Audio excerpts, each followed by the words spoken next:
Oi, have you heard of the DaggaDaze? DaggaDaze? What's that? Hello, everybody, and welcome back to another episode of the DaggaDaze Show. Imagination. We're gonna get into our morning meditation, but first I'm just gonna go over what today's episode is gonna have in it, because I'm still structuring the show, and I feel like we should have a what you call like an introduction, like the where when you open a book and you have your table of contents. This is your table of contents. So a table of contents for the episode today is our morning meditation. Of course, we're gonna start out with, and then we're gonna get into our current event. Our current event is dealing with magic mushrooms. I'm so excited. There's a special artist that a lot of us know of who's making a comeback, and I'm going to give you a sneak peek of his song. And then after that, we're going to get into our Call of Duty montage, as well as a little TikTok on the clock with Dagga. And I believe we're going to just close it out with that. That seems like a good amount of stuff for this episode. And yeah, let's get into it. Morning meditation. Let's go.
All right, so I feel like when you see just some blooded, black, dreaded guy talking about magic mushrooms, majority of the words that come out of my mouth might just go in one ear and out the other.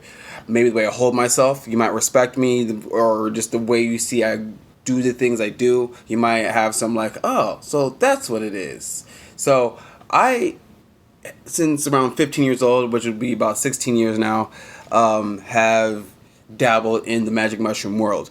From heavier trips when in my younger years, like all my trips were heavier in the younger years. And as I've gotten older, I've learned to have more respect for the medicine that is magic mushrooms, that is the psilocybin that comes from mushrooms, and the various different types of mushrooms, and the various different types of treatments you can, not only for yourself, but for other people, administer.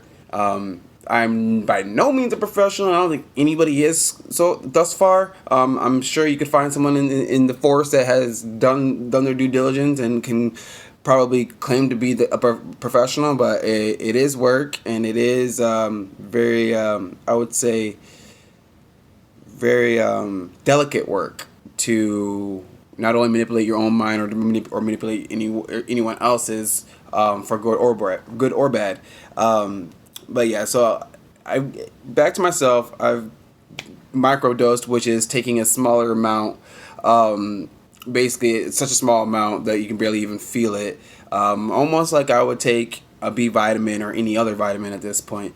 And it, for me, I can the way I can describe it is it adds a lightness to the day. It adds I'm kind of a time stickler, always stressed about getting things done and what needs to get done and what fires I haven't put out yet and da. My mind's always going.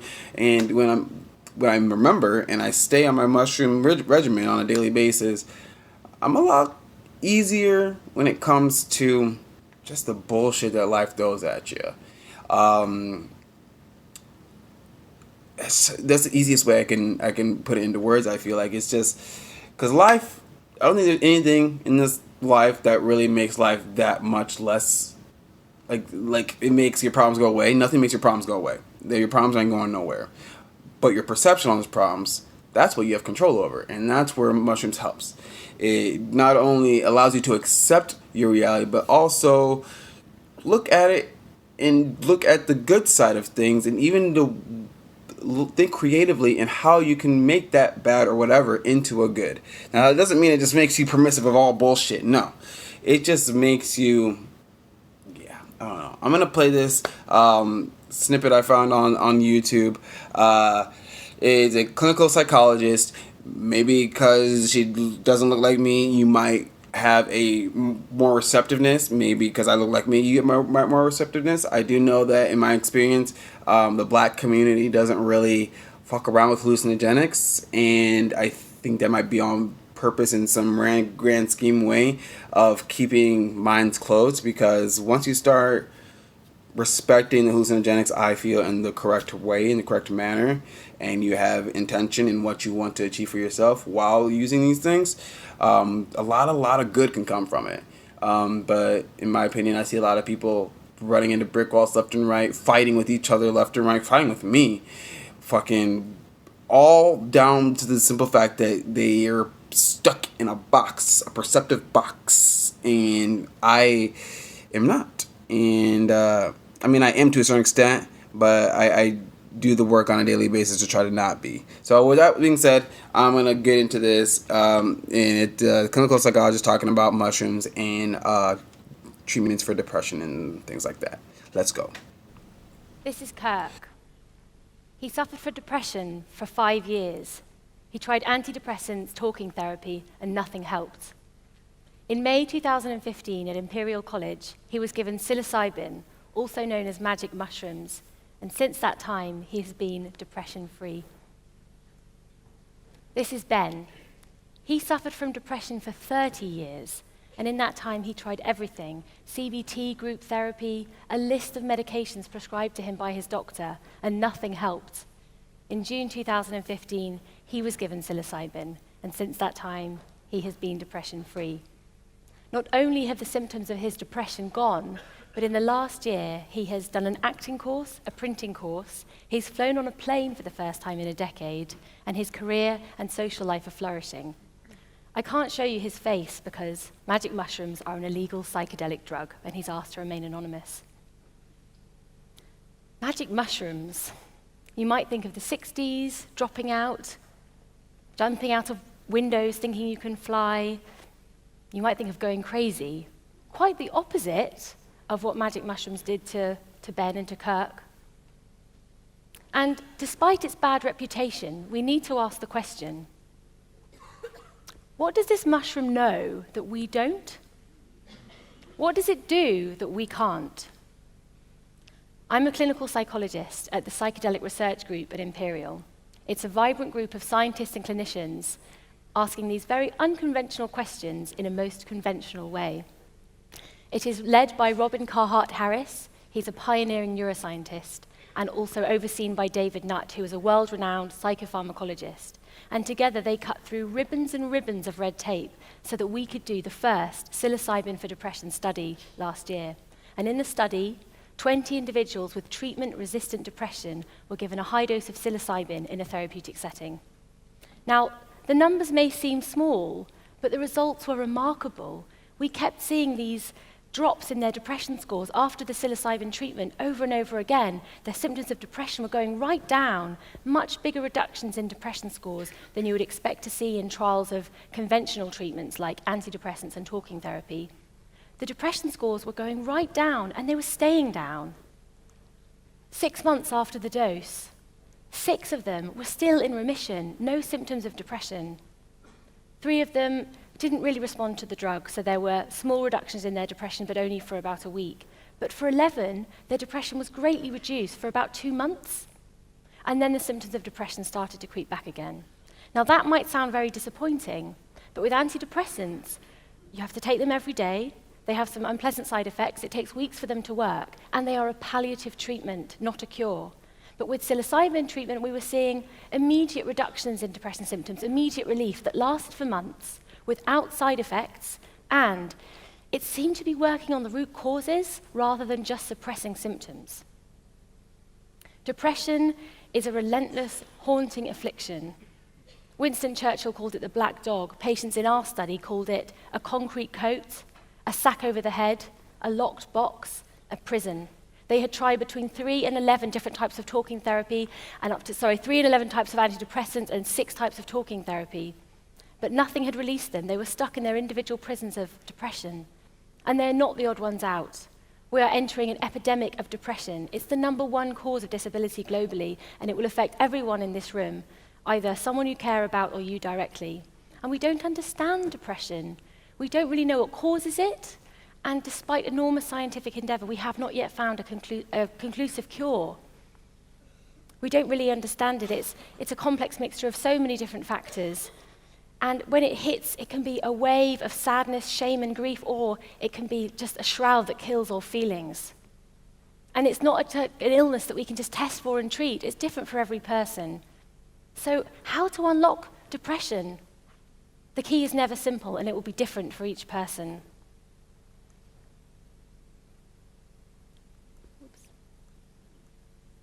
So, in our study, we were originally looking at the effect of psilocybin on the patient's brains. So, it makes the brain go from rigid to flexible, hyperconnected. You could say that it unlocks the brain. So, in our study, we did these brain scans, and we could see this increased flexibility, and we also included a symptom measure, so we could see that depression symptoms were going right down. But that doesn't tell the full story. We wanted to know from patients, in their own words, what was happening, what was the psilocybin doing? So we interviewed them all 6 months after the dose, and we analyzed the interview transcripts and came up with 2 themes about what psilocybin was doing. But before I get onto those themes, I think maybe I should clarify what a psychedelic experience is. So psychedelics allow the unconscious mind to become conscious. Important material that has been built up over the course of life, but that has been pushed out of sight where you can't see it, emerges. It's kind of crumpled clothes that you push to the back of your wardrobe, and it emerges, it comes out. You don't just see it, you embody it. Memories, emotions, pain, love, grief, whatever has been hidden emerges and demands you feel it. It can be incredibly painful and incredibly beautiful. Patients in our study described overall having 3 main types of experience. So firstly, visiting past traumas. Secondly, having insights about your life, negative patterns and how to change them. And thirdly, these experiences of harmony and connection and unity. And sometimes they would have all 3 experiences in the course of one dosing session. So here's our treatment room, and you would have the 2 therapists either side of the patient. They'd be given eye shades and asked to sit back and listen to the music and just surrender to whatever comes up. And they would have had sessions with the therapist beforehand so that they trusted them and they felt safe. But the therapist doesn't structure the sessions at all or direct the content in any way. But there was a structure to sessions. There was a beginning, a middle, and an end, and a flow of ideas and symbols that built on each other in the most sophisticated way, as if it had been planned by a most excellent therapist. Now, in my previous work as a non-psychedelic psychologist, providing talking therapies in the NHS, I would plan my sessions for my patients and think, how can I help them talk about traumatic experiences, or how can I help them get a different perspective, or develop some self-compassion, or some motivation for change?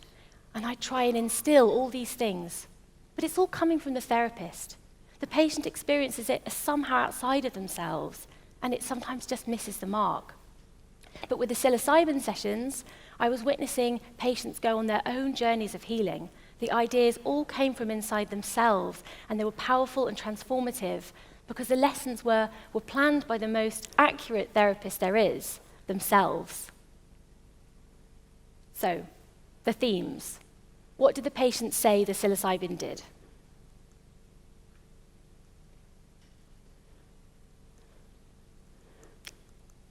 Clicker broken. Can I have another clicker? Okay, so the next slide isn't coming up, but I'll tell you what it says. It says that the first theme was of an inner unlocking. So patients described going from being emotionally locked up inside to being emotionally liberated. They described going from being avoidant of emotion to accepting emotion. So they talked about how in depression, when stressful or painful things happened, emotions were distanced or suppressed. Our society doesn't really value suffering. It's seen as a weakness, so they'd learned to put their feelings in boxes. Sam remembered growing up and being told, boys don't cry, so he learned to suffer in silence. And many of the patients they couldn't deal with their feelings because so much had happened in their lives. They had so many years of hurt. They just didn't have the resources to face it all. And they had many different ways of avoiding their pain, self-medicating through food, through television, through painkillers, and then often through antidepressants, which didn't really work on the root causes of their suffering, just numbed the worst of the pain. But they also numbed other emotions too, and so many of the patients described feeling numb and unable to feel. Many of them had described experiencing trauma in their lives, often in early childhood, and they'd never been able to process it or think about what had happened. And in the psilocybin experiences, they were able to process these things. John. Where's John? Oh. John, here. John, he had suffered from abuse in childhood, and in his psilocybin dose, he saw a great big cask, and he knew that in that cask was all of his pain and shame that he'd never been able to think or talk about. And he grappled with it. It was extremely painful, but in the course of the session, he was able to unlock that box and accept his past. And it was so powerful. Many of them cried for the first time in years, this cathartic experience of accepting emotion and just being able to live it. We saw in 6 hours what you would often see in 6 years of therapy. And now the second theme is of an outer unlocking. So, they described going from disconnection to connection. So they talked about depression as a gradual turning inward, slowly becoming disconnected from the people you love, from your identity, and becoming just kind of trapped in their minds, trapped in a small corner of their minds, locked there with constant negative thinking attacking them all the time. And the psilocybin started a process of reconnection. So Ben described it this way. He said, "It was like when you defrag the hard drive on your computer. I experienced things being rearranged in my mind. I witnessed it as it was all put into order. And I thought, my brain is being defragged. How brilliant is that? And since that time, my thoughts make sense and I ruminate less." And other patients described the same process, but in a different way. Some described it as the fog lifting or being able to see clearly. John said it was like turning on the lights in a dark house. And after that mental reboot, they were able to connect to their senses, they would connect to their self, their identity. Kirk said he felt like he was gliding through life, and they could connect to other people. John went for dinner with his wife for the first time in 7 years and said that they were like teenagers again. Many of them felt a connection to nature. They didn't just see nature as a thing, like a television or a picture, but they felt part of it. And they connected to a spiritual principle for the first time, some of them. Overall, they went from being trapped to being unlocked, expanded, and free. So, altered states of consciousness have been held in high esteem for thousands of years around the world, but the scientific research is in its infancy, and we're excited to be doing a bigger study this year, but we're still treading carefully. We don't know so much about it yet, and it won't be right for everyone. So we're treading carefully, and we're going to learn so much over the next 5 years about how and when psilocybin can help us. But I believe that it could revolutionize mental health care. The patients in our study described all these superficial treatments, short-term therapies, sticking plasters that didn't help. Nothing had ever helped because nothing had ever got to the heart of their pain. And in this epidemic of depression, there are so many people in need, so many people need help, and the NHS can't afford to provide long-term treatments and years of psychotherapy for everyone. But I believe that if we incorporate psilocybin into existing short-term therapies, like the therapies I used to work in, that we can make them so much more effective, so much more powerful. It's supplementing therapy with a medicine that lets you find a way out of your suffering rather than just padding the cage. So, can magic mushrooms unlock depression? The answer is no. It's not the mushroom that unlocks depression, it's the patient. The mushroom just shows them the key. Thank you.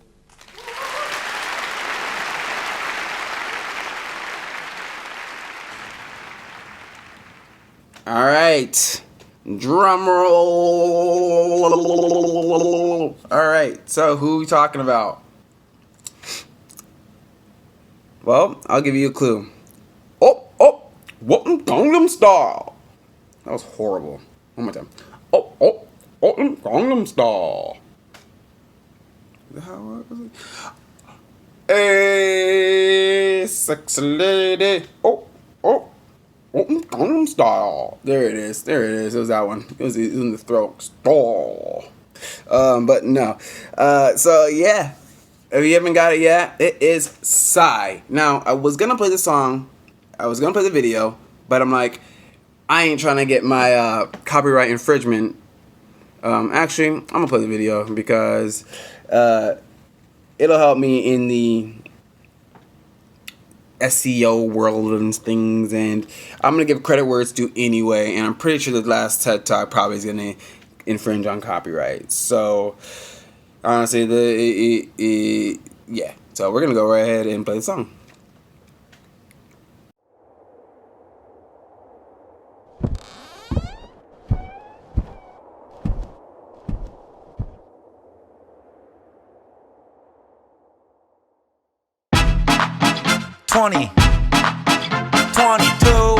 Psy coming back. Long time no see, huh? 오래간 아니지, huh? 우리 다시 웃고 읽고 찢고 벗고 Let's get loco. Pandemic's over, 그래 기분이 오죠, 다시 그분이 오죠, Everybody say 뻑적지근해, 껄쩍지근해, 시끌벅적거리네, 너무 좋아 벅적거리네. 동서남북 강남 강북 싹 다 보여도요. Hands in the air, I say yeah. Can you feel it?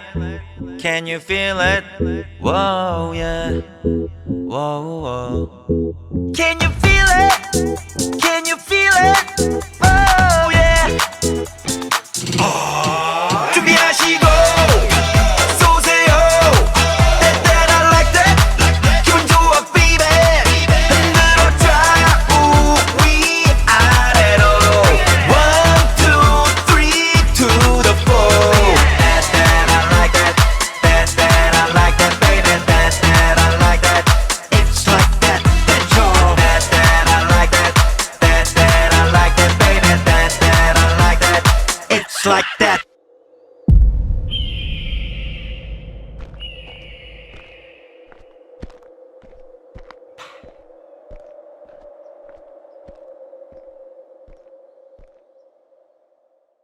야 내가 많은 사람한테 까먹었지 That I like that Like that 시간이 지나도 변함없이 That I like that Like that I don't care that I like that That I like that Like that 내가 바라보고 바래왔던 사람들아 모두 다 ready set Go 때리는 하나 matching 때리던 문은 불편하겠지 너네 바람대로 망할 거라 고사지는 사람들을 모아다가 가볍게 됐지 적당히 하라고 그냥 닥치고 다 같이 놀아보자고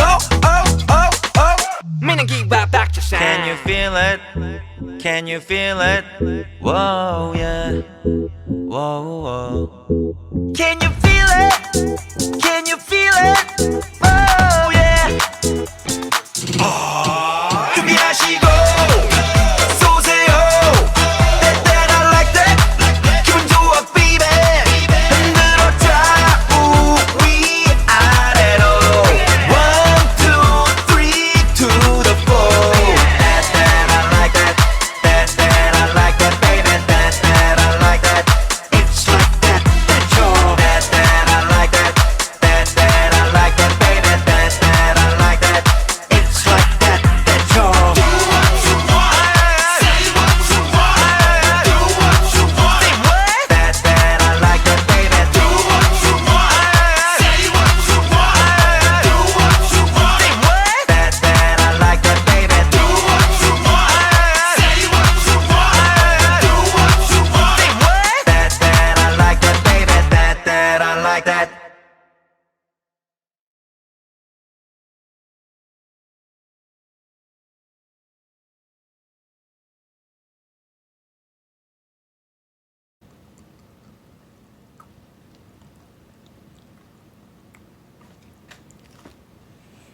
Decent. That's what I would expect from Psy. Guarantee it's gonna be a summer hit. We're gonna be TikTok dancing, doing all the shit to it. I probably should get on TikTok right now and do a TikTok about that. Yeah, I dropped yesterday. That's what I should do. Yeah. But now we're gonna get into our Call of Duty montage. So let's go.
Seriously funny.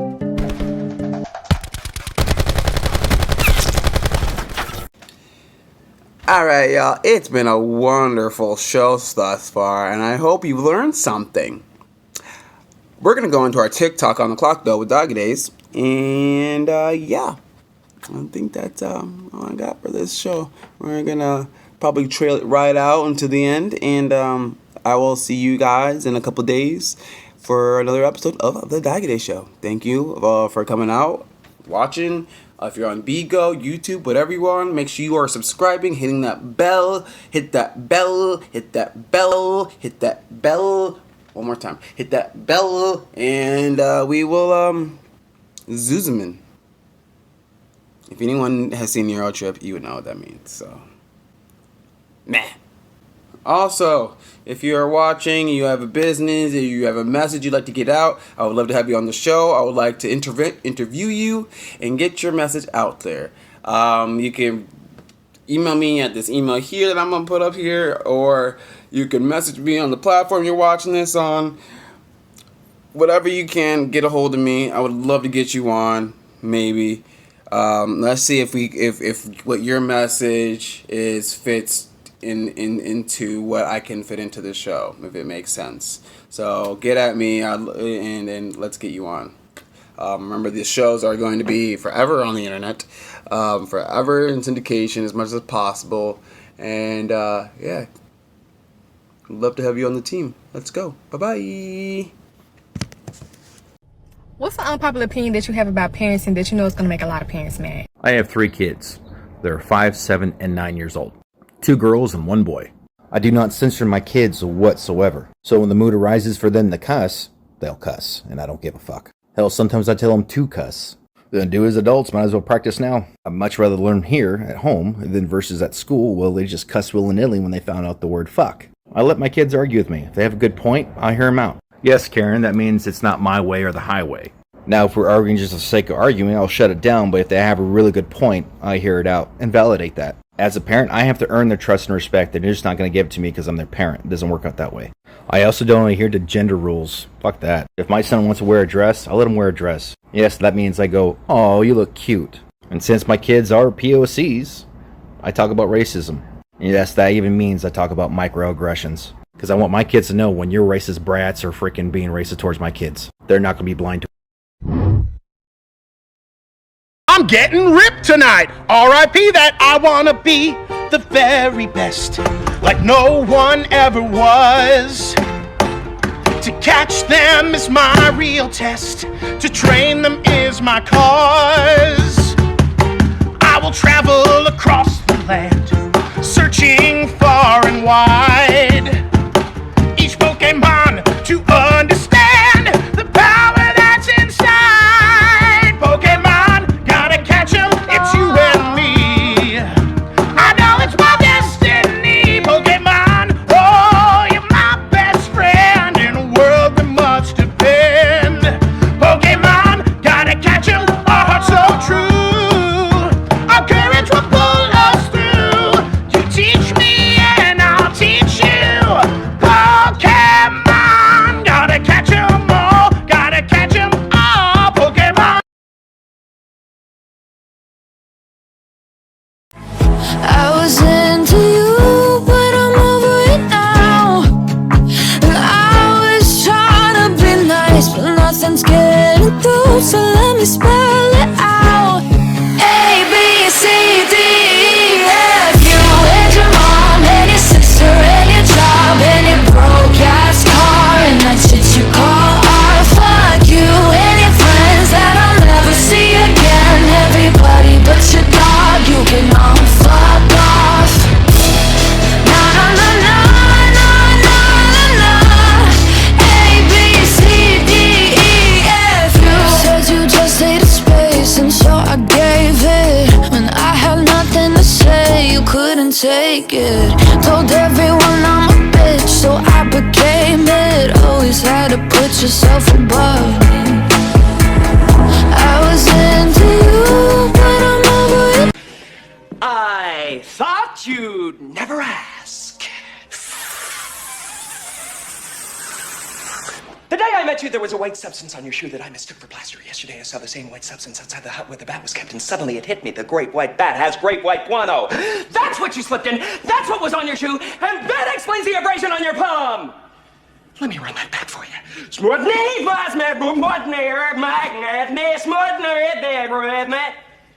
that's what you slipped in. That's what was on your shoe, and that explains the abrasion on your palm.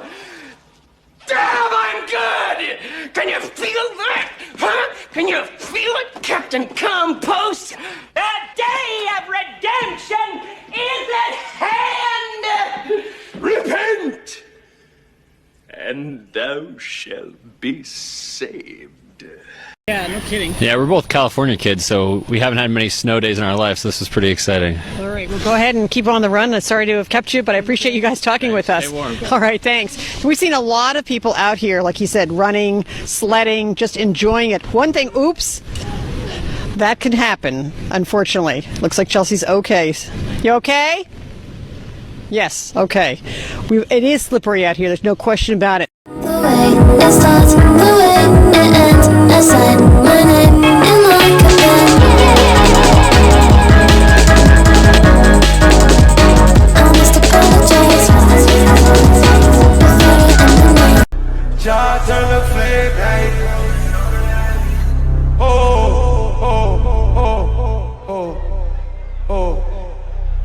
Just play it slowly. We need somebody to help him. Somebody passed out right here. Somebody passed out right here. Hold on, don't touch him, don't touch him. Everybody just back up. Security, somebody help jump in real quick. Keep going, just keep it just right. Somebody jump in, come on, security, get in there, let's get in there, let's get in there, let's get in there, let's get in there.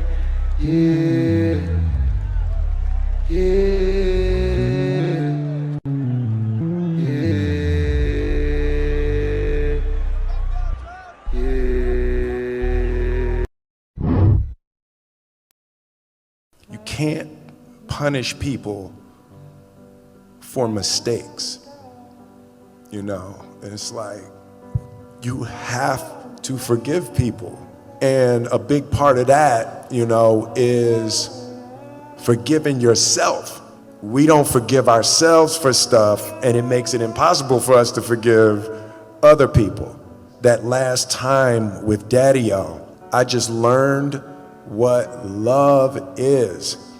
Love is not punishing people and beating on them for what they did and hanging on to that trifling shit, you know, that they did to you. And it's like getting out of being a victim, you know. And Daddy-O and his death purified my heart in a way that I love life. Like, I love the opportunity to be better. I love the opportunity to work with people to find their way. And he helped me cultivate like an emotional invincibility. To love and to be loved is really all there is. And everything else needs to be set up to support that.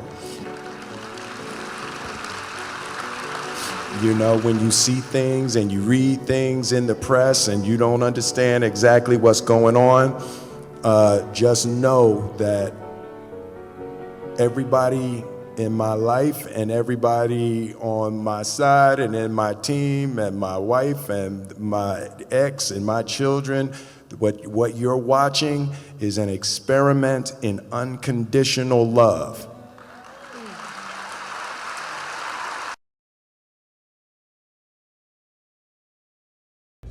You still got that little business? You still got that little job? The hell you mean little business? You don't hear me saying anything slick to you about having to ask for permission to take a day off. Oh man, I'm baked, dude. Oh, hey, thanks for telling me to get this stuff, man. What are you talking about? The bag of haze, dude. You told me get the bag of haze. Oh no, I didn't tell you to get bag of haze. I told you to get DaggaDaze.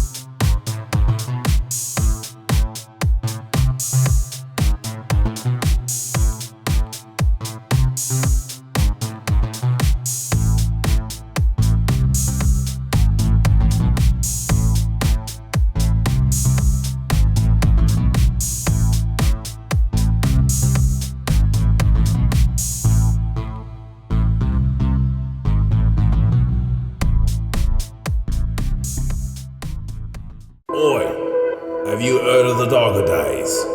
DaggaDaze? What's that?